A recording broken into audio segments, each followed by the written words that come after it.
All right, I had to get this video out as soon as possible after the van terror attack in Toronto.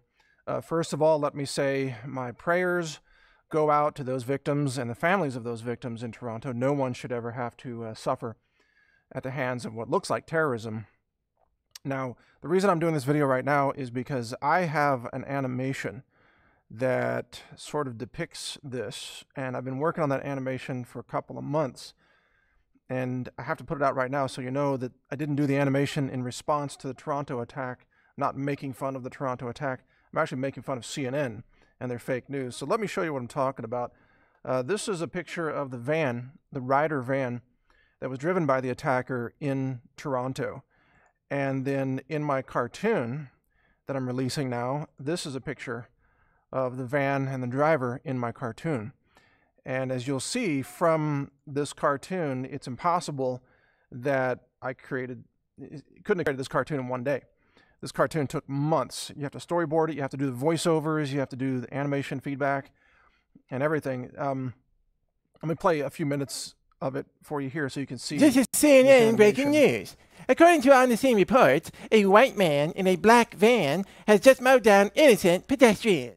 All right, actually, I'll play the whole thing for you. It starts out as a white man in a black van, and then CNN says that it's horrible, it's terrorism, and then the animation, it shows, oh, there's a correction, it's a black man in a white van, and then CNN reports it's a social justice warrior doing heroic Black Panther work, you know, and then the video changes to, oh, it's a Muslim man in a white van, and then CNN says it's the work of Allah, and it's a climate change van. They're trying to kill people to stop carbon dioxide, and CNN praises that person as a hero. So obviously this is satire, right? It's like South Park style satire. And I've been doing these videos, even though this is the last one, for a reason I'll explain.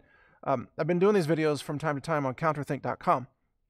And Counterthink for years has been a political cartoon website where I designed all these cartoons that were animated by, I think Dan Berger did them for many years. And then we've been doing these actual animations. I mean, Dan Berger was an illustrator, sorry, still cartoons. Now we've been doing animations for a few months. We have a few different animations out there, but we've decided to change Counterthink over to a new show format. So it's actually going to host shows that I've been recording at the InfoWars studios. So counterthink.com is now an interview format show website, as you'll see. But we're still going to have these videos on there, just the ones that we've already done. But I want to play the whole video for you here so that you can see, here we go.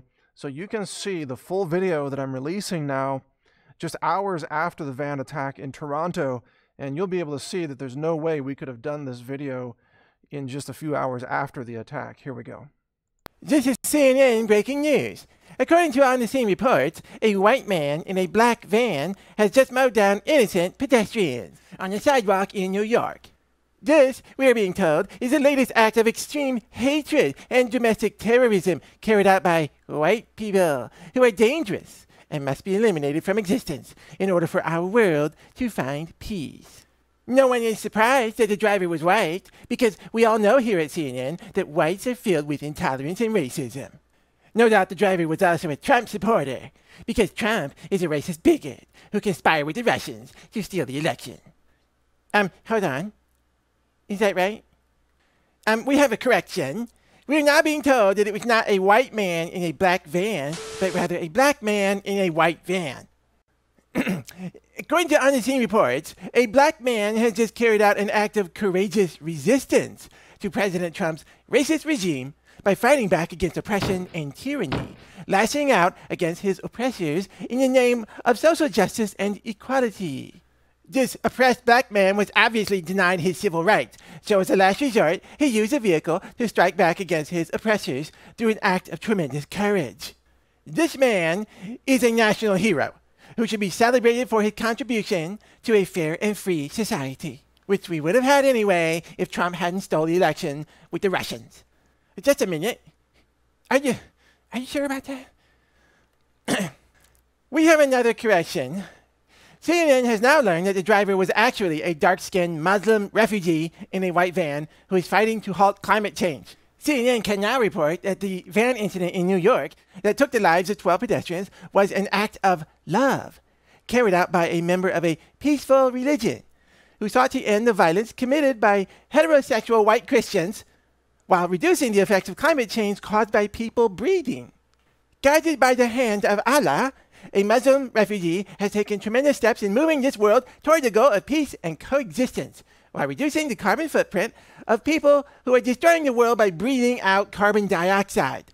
President Trump is now tweeting that this was a terrorist attack, proving that he is an intolerant racist bigot.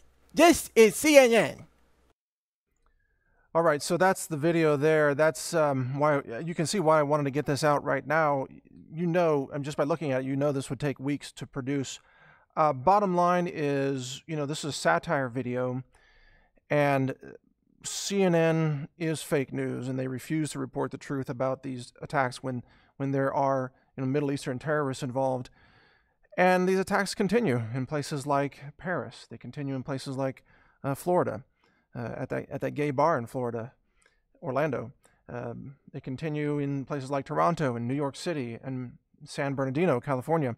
And yet the corporate-run media refuses to say that it's terrorism if it's a Muslim or radical Muslim person involved. It's only terrorism, they say, if it's a white country boy with an AR-15, a Trump supporter, then it's terrorism, but not if it's anybody else, because their narrative is totally false. That's what this animation was really attempting to show through satire. So that's the video. Interested in your feedback, and share this, because let's see what the media does with this, because I bet you they will be reluctant to admit that this is terrorism until they identify, if they can identify the driver as a white man, like a Christian, oh, then it's terrorism. But if it's not a Christian, if it's a Middle Eastern person, if it's someone with an accent, if it's a refugee, a Muslim, an immigrant, oh, it's never going to be called terrorism. It's going to be called a traffic accident. And that's how insane it is, and that's why we have to poke fun at the mainstream media. But again, my heart goes out, my prayers go out to all those victims of this heinous crime. We have to be honest about what's causing this so we can work together to stop it. Thank you for watching. Mike Adams here for counterthink.com.